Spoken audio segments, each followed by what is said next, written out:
এ তো একটা বললাম, আরো দুইটা বলি। ইব্রাহিম আলাইহিস সালাম মেহমান ছাড়া খাইতেন না। একদিন মেহমান দৌড়া নিয়ে আসছেন, প্লেটে বসায় দিছেন। এখন লোকমা উঠাবে, তখন জিজ্ঞেস করছে কার ইবাদত করো? কয় আমি তো সূর্যের ইবাদত করি। আমি হইলাম খলিলুল্লাহ, আল্লাহর বন্ধু, আর তুমি করো সূর্যের ইবাদত আর খাবে আমার খাওয়া, এটা হয় কি কইরা? তো উঠায় দিছে, না তোমাকে খাওয়া ঠিক হবে না। তো মাত্র ঘরের থেকে বাহিরে কয়েক কদম গেছে, আল্লাহ ওহী পাঠাইছে, খলিল 250 বৎসর 3 বেলা খাওয়াইতেছি, 3 বেলা। এক বেলা খাওয়াইলেন না, উঠায় দিলেন। ইব্রাহিম আলাইহিস সালাম পিছে পিছে দৌড়াইতেছে, যে বলছে চল ভাই প্লেটে চল, খাইতে চল। বলছে এত বড় নির্লজ্জ না, প্লেট থেকে উঠায় দিছ, আবার তোমার প্লেটে যাব? আর দ্বিতীয়টা শোনো, আমি এটাও জানি তুমি আমার পিছনে দৌড়ানোর ব্যক্তি না। মধ্যখানে কিছু ঘটছে যার কারণে তুমি আমার পিছে দৌড়াইতেছ। আর আমি এত বড় নির্লজ্জ না যে প্লেট থেকে উঠায় দিছ আবার যাব, আত্মমর্যাদাহীন না। বলছে সত্য বলছিস, যদি তোর মালিক এই কথা না বলতো। বলে ওই মালিক কে? বলছে আল্লাযী খালাকাকা, যে তোকে তৈরি করছে, তোকে অস্তিত্ব দিছে। পুরা আল্লাহর পরিচয় যখন তুলা ধরছে, তো বলছে প্লেটে যাব, কিন্তু আগে হাতটা বাড়া, ওই আল্লাহর হয়া নেই, তারপরে প্লেটে যাব। আল্লাহকে রাজি করা সহজ। তৃতীয়, মূর্তির সামনে বসে বসে সনম সনম করতেছে, বুলে বাহির হয়ে গেছে সামাদ। আল্লাহ জবাব দিছে লব্বাইক ইয়া আবদি। সৃষ্টি আশ্চর্য হয়ে গেছে, আরে এখনো তো মূর্তির সামনে 200, 250, 300 বৎসর ধরে মূর্তি মূর্তি করতেছে, বুলে না আপনাকে ডাকছে? আল্লাহ জবাব দিছে অপেক্ষায় ছিলাম, বুলে হইল একবার আমাকে ডাকুক। দ্বিতীয় জবাব দিছে আল্লাহ, 300 বৎসর ও সাড়া দেয় না, আর আমিও যদি সাড়া না দেই তো ওর আর আমার পার্থক্য রইল কোথায়? তুরাগের মানুষ ভালো মতে বোঝেন, যার যুবক ভালো মতে বোঝো, এই জীবনেই জীবন না, এই দিনেই দিন না।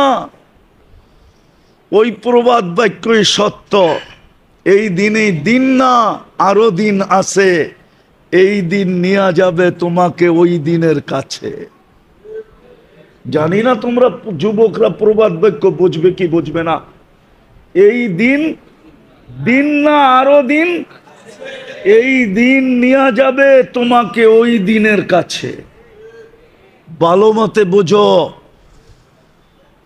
যাকে সবচেয়ে বেশি কাছে করা দরকার ছিল, যার কাছে সবচেয়ে বেশি হওয়া দরকার ছিল, যাকে সবচেয়ে বেশি ভালোবাসা দরকার ছিল, যাকে সবচেয়ে বেশি মহব্বত করা দরকার ছিল, যার সাথে সবচেয়ে বেশি প্রেম প্রীতির দরকার ছিল,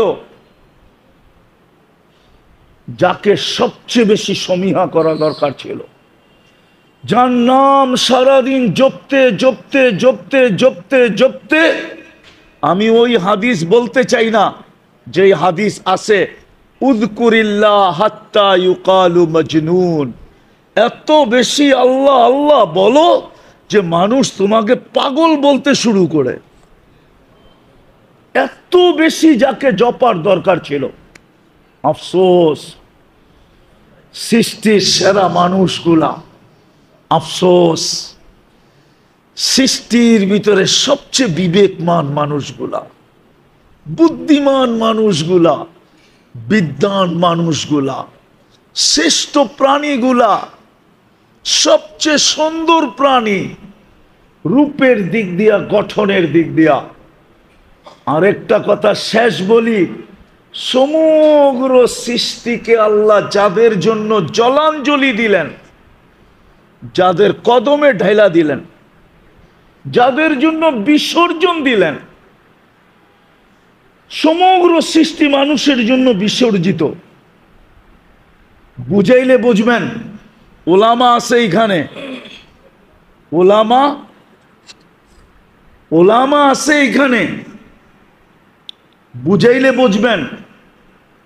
ওলামা আছে, কোনো সৃষ্টির কোনো বিনিময় নাই।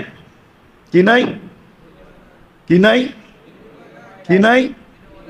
বিনিময় নাই, প্রতিদান নাই, সওয়াব নাই, কোনো সৃষ্টির কোনো প্রতিদান নাই। চাই সে জিবরিল হোক, চাই সে মিকাইল হোক, চাই সে ইসরাফিল হোক, চাই সে আজরাইল হোক, চাই সে আরশ বহনকারী ফেরেশতা হোক, হুজুররা বলুক প্রতিদান আছে কিনা? কোনো সৃষ্টির কোনো প্রতিদান নাই। অথচ 24 ঘন্টা 1 সেকেন্ডের জন্য কেউ আল্লাহকে ভোলে না। মা মিন শাইইন ইউসাব্বিহু বিহামদি রাব্বি, 24 ঘন্টা আল্লাহর গুণগানে রত, কিন্তু কোনো বিনিময় নাই। আপনি সুবহানাল্লাহ বলতে দেরি, সৌরজগতের অর্ধেক জায়গা নেকি দিয়া ভরতে দেরি হয় না। আপনি আলহামদুলিল্লাহ বলতে দেরি, বাকি অর্ধেক নেকি দিয়া ভরতে দেরি হয় না। দুটা একসাথে বলতে দেরি, সুবহানাল্লাহ আলহামদুলিল্লাহ, পুরো সৌরজগৎটা নেকি দিয়া ভরতে দেরি হয় না। হায় হায় হায় হায়। ওই মানুষটা আজকে আল্লাহর চেয়ে সবচেয়ে দূরে, অথচ সারাদিন নুন খায় কার? কার? কার? যুবক সারাদিন নুন খায় কার? আর জান লেখে কাকে? ও তো একবারও এই কথা লেখে না, আল্লাহ তুমি আমার জান। একবারও তো লেখে না আল্লাহ ইউ আর মাই জান, তুমি আমার জান, একবারও তো বলে না। ও তো সারাদিন জান শতবার লেখা মেসেজ করতেছে। আফসোস তো এটাই, ভাবেন বেশি দিন এখানে থাকা যাবে না। বেশি দিন বেশি দিন বেশি দিন থাকা যাবে না। আর এইখানে মন চাইলেও বেশি খাওয়া যায় না। উদাহরণ দিমু, রাগ হবেন না তো? আপনার ঘরেই আপনি ডেলি 5 বেলা খায়া দেখেন, গড়ালারা কইব কবের থেকে রাক্ষস হইলা।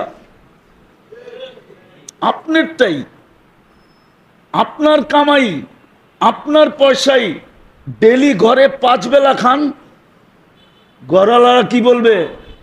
পেট না কি? তুমি রাক্ষস হইলা কবের থেকে? ওরা 5 বার খান, এটাও পছন্দ করে না। করে পারবেন 5 বার খাইতে? চাইলেও তো খেতে পারবেন না। কেন? সবাই বলবে এটা রাক্ষস হইল কবে। মানলাম আপনার ঘরে কাপড়ের অভাব নাই, ডেলি 4 বার চেঞ্জ করেন, 2 দিন 3 দিন 1 সপ্তাহ পরে সবাই আপোষে বলতে থাকবো সমস্যা হইল নাকি? সমস্যা হইল নাকি? নাহলে ডেলি 5 বার কাপড় চেঞ্জ করে কেন? কি কি? তাহলে বোঝা গেল এখানে বেশি থাকাও যায় না। মনে চাইলেও বেশি খাওয়া, সবকিছু থাকলেও বেশি পড়া। কয়দিন এখানে থাকবেন? চলে তো যাবেন। কি হবে? চলে তো যাবেন। একটু কমাও, একটু কমাও, চলে তো যাবেন। কালকে এই চেহারাটা কি করে দেখাবেন বলেন? কি করে এই চেহারাটা কালকে দেখাবো? আল্লাহর কাছেই তো যেতে হবে। এটাই তো ঘোষণা দিছে যে লাতুসআলুন্না আনিন নাঈম, প্রত্যেক নিয়ামতের হিসাব তোমার থেকে নিব। যদি তুমি হিসাব মিলায়া না আসলে,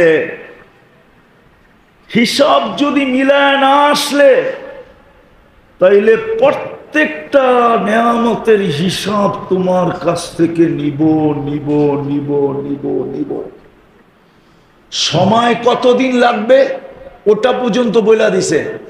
হতে পারে 60 বৎসরের হিসাব দিতে 50,000 বৎসর লাগতে পারে। বলছে 60 বৎসরের হিসাব 50,000